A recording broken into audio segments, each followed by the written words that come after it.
Leviste, mga sangkay, pinahaya at binuking ni Katunying. Naku, pag-usapan po natin ito.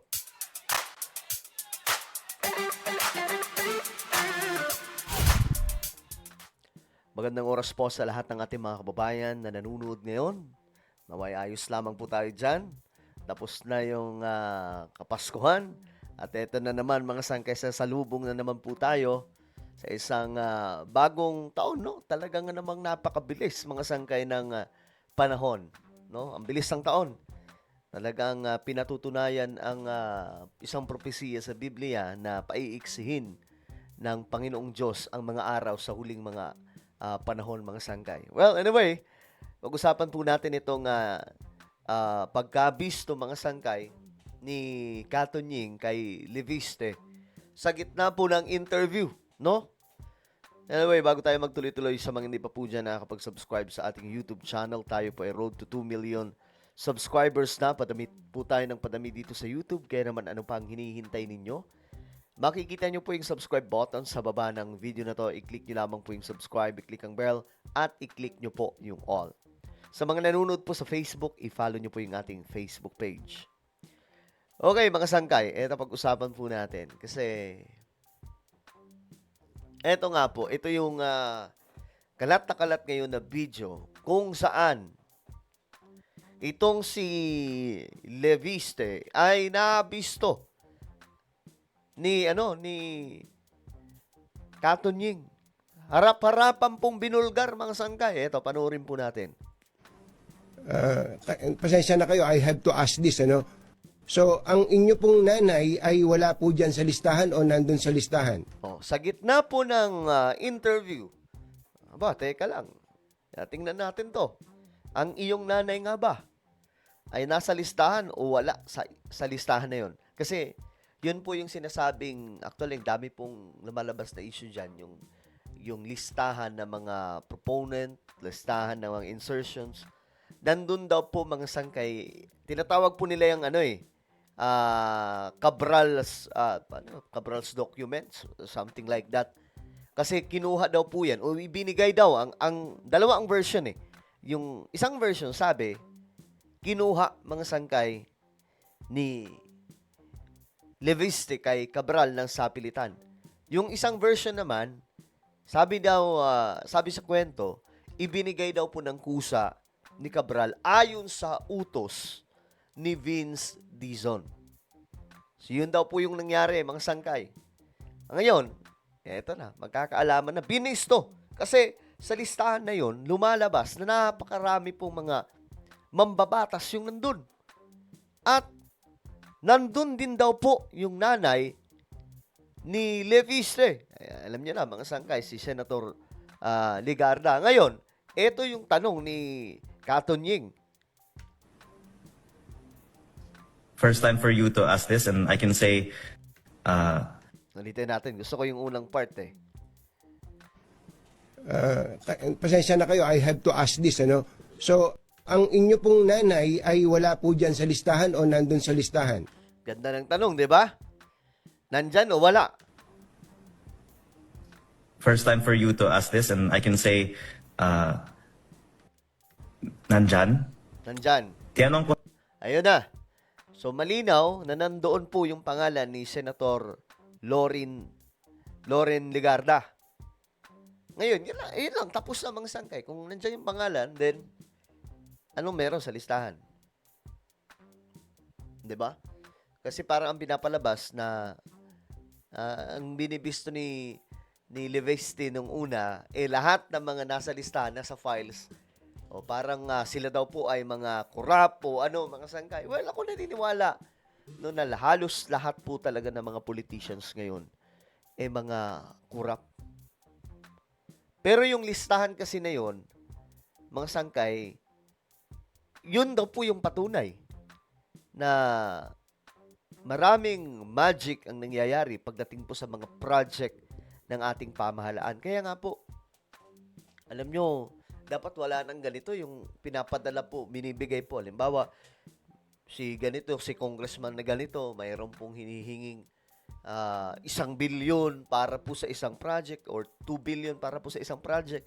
Dapat ano na government na po mismo mag-ano niyan Hindi yung bibigay pa sa mga kongresista kasi ang nangyayari mga sangkay. Hindi nga po natin alam kung lahat ng yun nag-i-exist na mga binigay nilang kaperahan ng taong bayan kung mayroon ba talagang nagawang proyekto. Talagang hindi po transparent mga sangkay. Kawawang Pilipinas po talaga. Po siya at sinabi niya, hindi naman niya alam yung mga nakalista dyan. At Tinanong niya, mga sangkay, yung nanay niya, hindi naman daw niya alam yung mga nakalista dyan. sa mga senador actually, pinakamaliit ang sa kanya. O sa lahat ng mga senador, ang pinakamaliit sa kanya. Wala tayong ano dyan Wala tayong question, malaki man o maliit. Nandun yung pangalan niya At saka ang pinag-uusapan dito, 1 billion daw po yun na insertion. 'Di ba? Mga sangkay. So, ang nangyari tuloy, nilaglag niya yung kanyang ina. Ganun po ang nangyari mga sangkay. Pero tinanong ko siya talaga at sabi niya hindi niya alam ang mga ito, pero kinakumpirma ko po na lahat ng tingnan ko ay nandyan sa listahan. Okay. So, yun, mga sangkay. Nandoon. So, yun lang naman ang ano ni Katanying. Buti ka mo, natanong po niya mga sangkay sa mismong live na interview. Dito na booking mga sangkay. Talagang na-corner siya dito mga sangkay. Meron akong sariling listahan. I would like to confirm, nag-compare notes naman tayo, na ang inyo pong ina, si Senator Loren Legarda, ang may pinakamaliit nga ay 1 billion ang kanyang insertion. Pinakamaliit yun, mga sangkay, 1 billion. Pinakamaliit, pero, guys, isipin niyo naman, 1 billion. Diba? 1 billion yun Paano pa yung iba, mga sangkay? Na sang nabakbak yung insertions. Diba? Sila, Cheese, Angara, sino pa? Marami doon. Lahat sila mayroon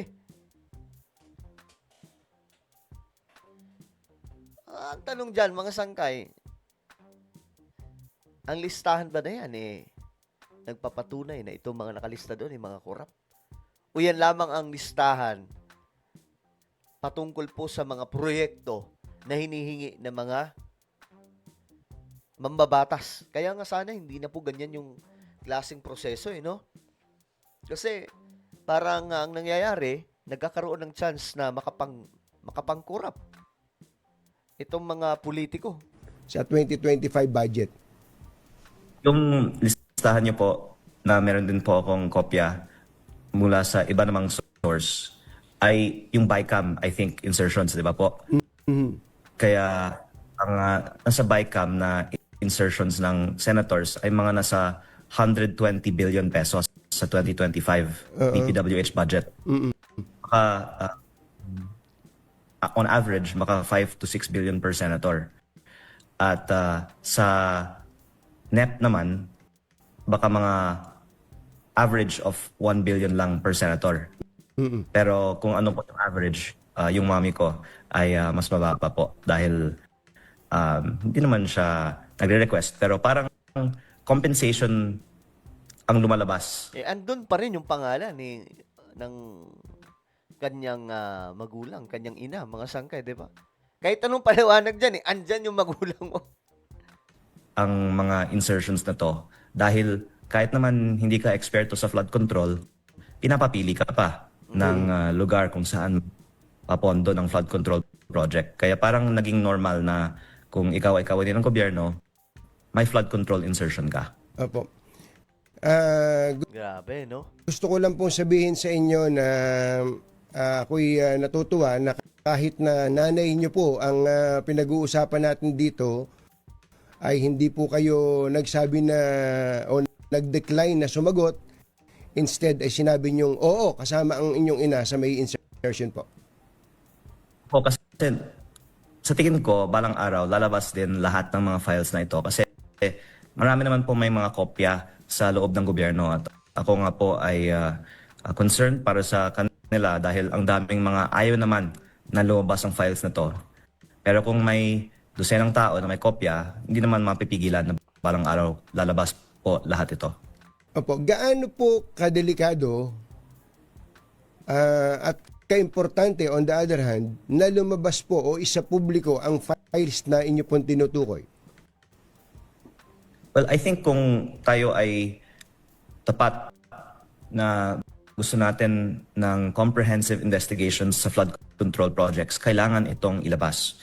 At kung hindi ito nilalabas, ang implikasyon ay pinipili lang pala sino ang iniimbestigahan. Pero guys, ang ano no, hindi na siya ganun kabigat ngayon itong kasi ang akala ko doon itong tinatawag na Cabral files. Nandun lahat ng mga kumbaga pwedeng makita doon mga sangkay sino yung pinakakurap, no? Sino yung mga sangkay. Pero ayun na nga po, may punto naman si Leviste dito. Pero yung nanay niya, mga sangkay, kasama sa maiimbestigahan. Ganun po ang mangyayari dyan. Pambihira. Well, ano po ang inyong opinion, mga sangkay? Comment down below. Meron po tayong YouTube channel, Sangkay Revelation. Hanapin niyo po ito sa YouTube ngayon din. Kapag nakita niyo na, i-click niyo po yung subscribe, i-click ang bell, at i-click niyo po yung all. Ako na po ay magpapaalam. Mag-iingat pong lahat. God bless everyone.